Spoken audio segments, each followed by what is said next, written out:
Suena esta bonita música que nos creó Gustavo Barreiro, a quien le mandamos un gran abrazo para esta columna que se llama Expedientes Birman. Y como bien hablábamos en la apertura del programa, el domingo, el 18 de julio, se cumplieron 27 años del atentado a la sede de la AMIA en Valvanera, 11, y del que todavía hay una causa que no llegó a ningún lugar y no hay nadie encarcelado o que haya cumplido condena por este atentado. La causa continúa, pero también tenemos 27 años de impunidad. Y lo primero que vamos a hacer en esta columna, si bien después va a desembocar en la historia particular de Augusto Daniel Jesús, que fue la última víctima de la AMIA, que fue identificada en el 2016, recién hasta ese momento permaneció enterrada como NN. Lo primero que vamos a hacer, decía, es hablar un poco de la Asociación Mutual Israelita Argentina, la AMIA, y de sus tareas, a qué se dedica básicamente.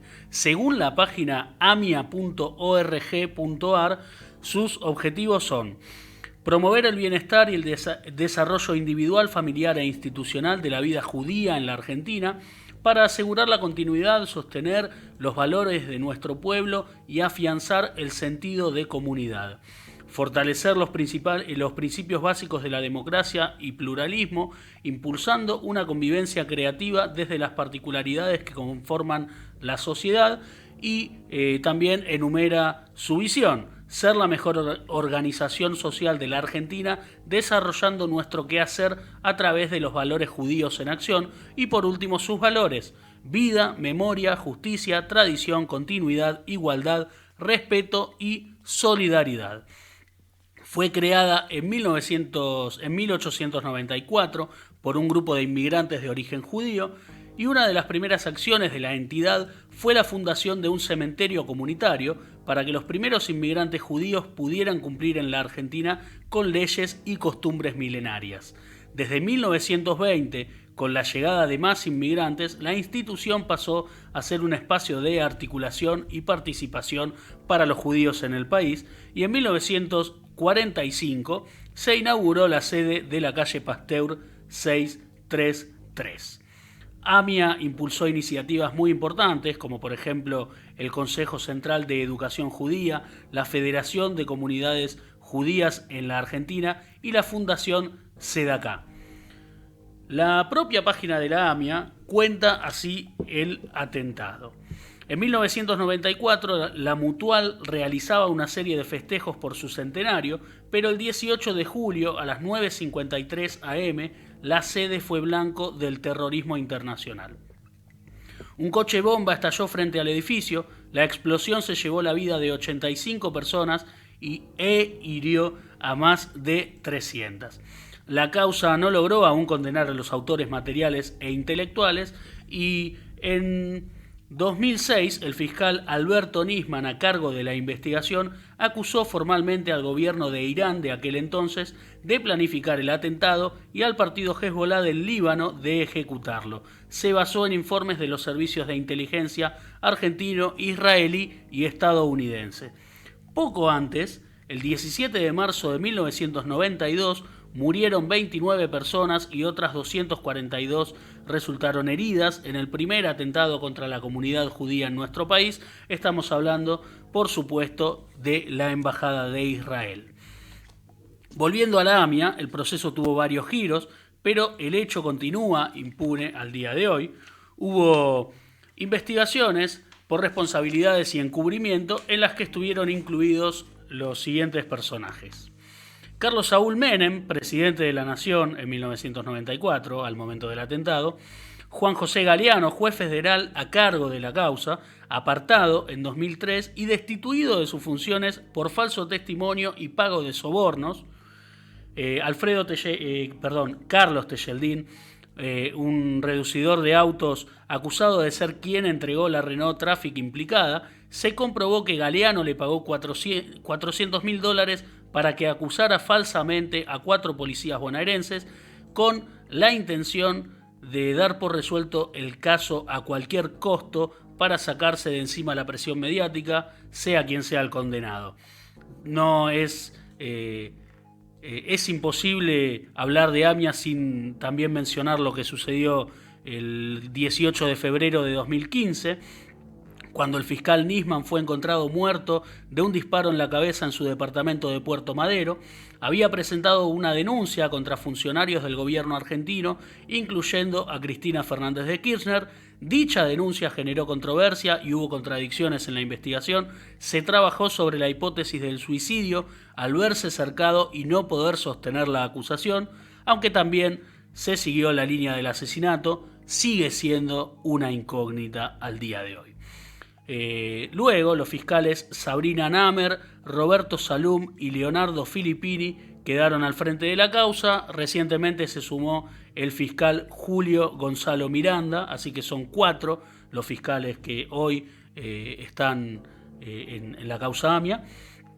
El 26 de mayo de 1999 se inauguró la nueva sede de la Mutual en el mismo lugar, a la que en 2006 se le sumó otra en Uriburu 650. En la actualidad, la Mutual brinda atención social integral a más de 5.000 personas en situación de vulnerabilidad y pobreza, realiza actividades culturales gratuitas a las que asisten más de 120.000 personas al año, subsidia a 200 familias para cubrir los gastos de sepultura judía, cuenta con bolsa de trabajo y programas de capacitación, y más de 200 personas con capacidades especiales son integradas en la red de centros de discapacidad que nuclea AMIA. Esto es en cuanto a lo que sucedió el 18 de julio de 1994, en el año del centenario de la entidad. Los orígenes, la fundación, la historia de la AMIA y también específicamente a qué se dedica, qué se puede encontrar en la AMIA, y con toda información que van a encontrar en la página oficial del organismo. Y ahora vamos a pasar a hablar en particular de Augusto Daniel Jesús, el último identificado como víctima del atentado. En el frente del edificio de la AMIA se ubicó un cartel con 84 nombres de las 85 víctimas fatales del atentado. Uno de los muertos no fue identificado y en vez de conservar sus restos, lo enterraron como NN en una fosa común del cementerio de la Chacarita. Según contaron desde la Fundación 18J, el fiscal Nisman nunca atendió el pedido de realizar los exámenes de ADN, argumentando que ya se hizo todo lo que se podía hacer.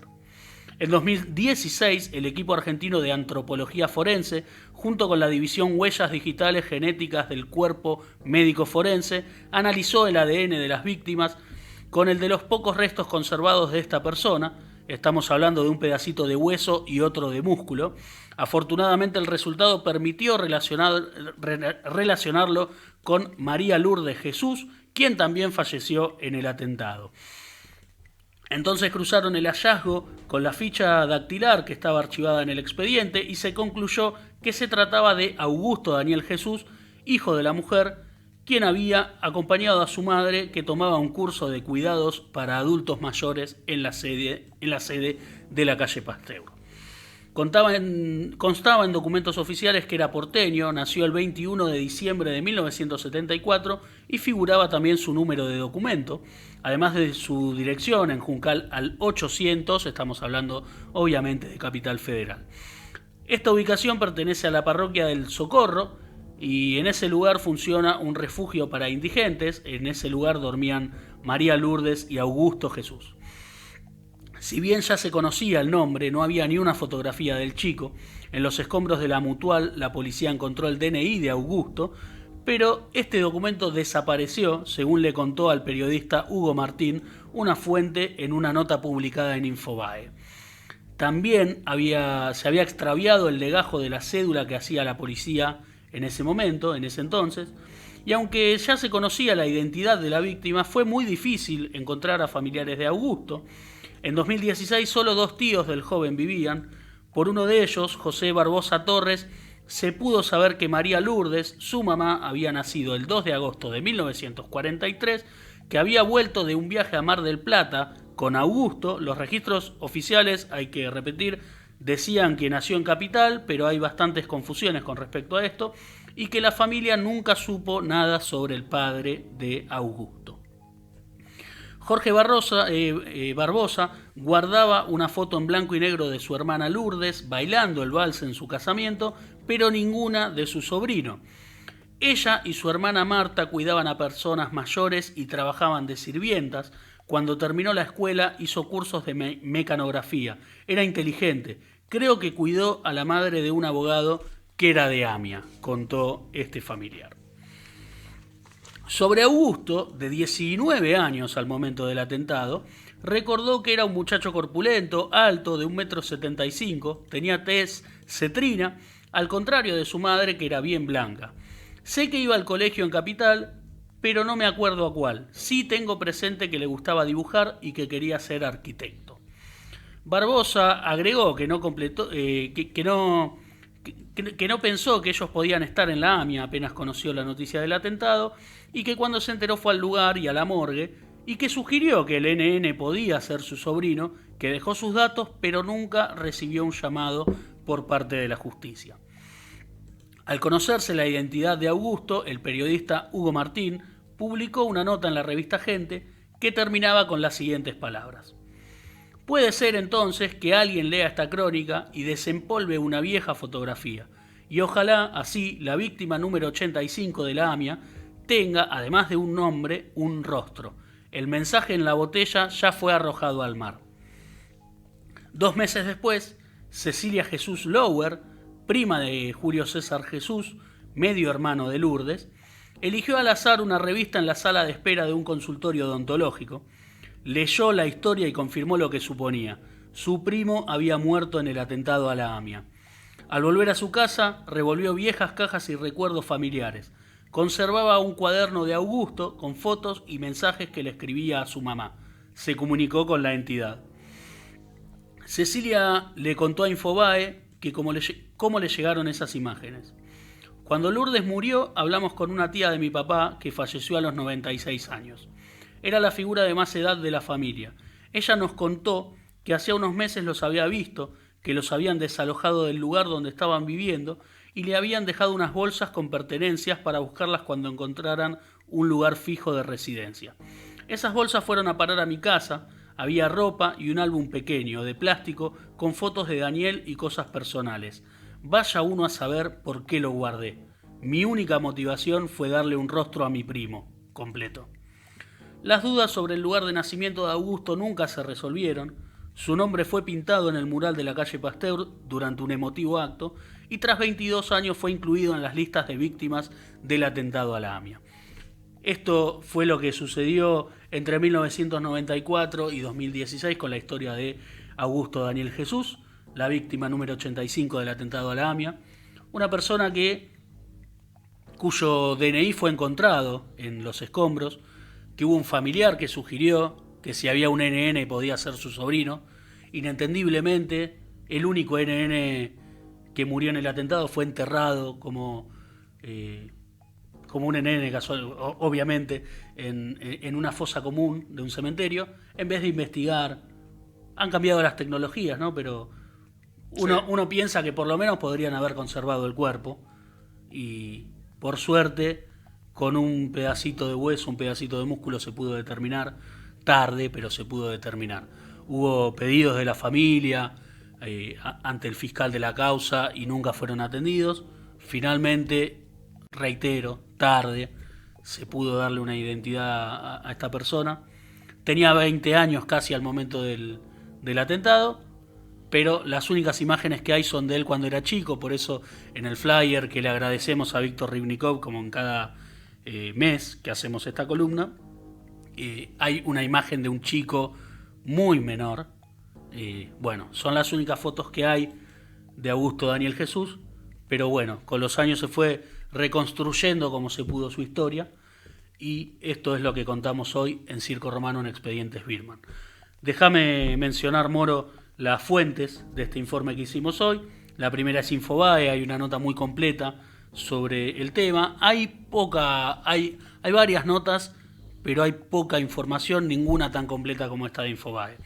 También recurrí a fiscales.gov.ar y por otro lado a elorgullodeserparte.com.ar y cadenava.com.ar.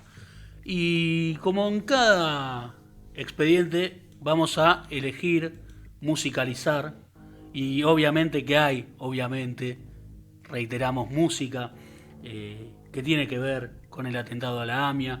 Cada año hay difusión de videos. Este año hubo muchos influencers, mucha gente que está hoy con mucha llegada a los jóvenes, que grabaron videos y que fueron compartidos en las redes sociales de la AMIA.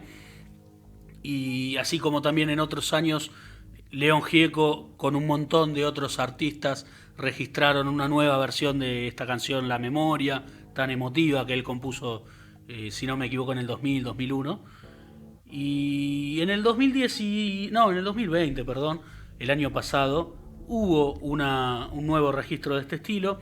La canción se llama No se borra, pertenece a Conociendo Rusia, en este caso junto a Zoé Gotuso y León Gieco también.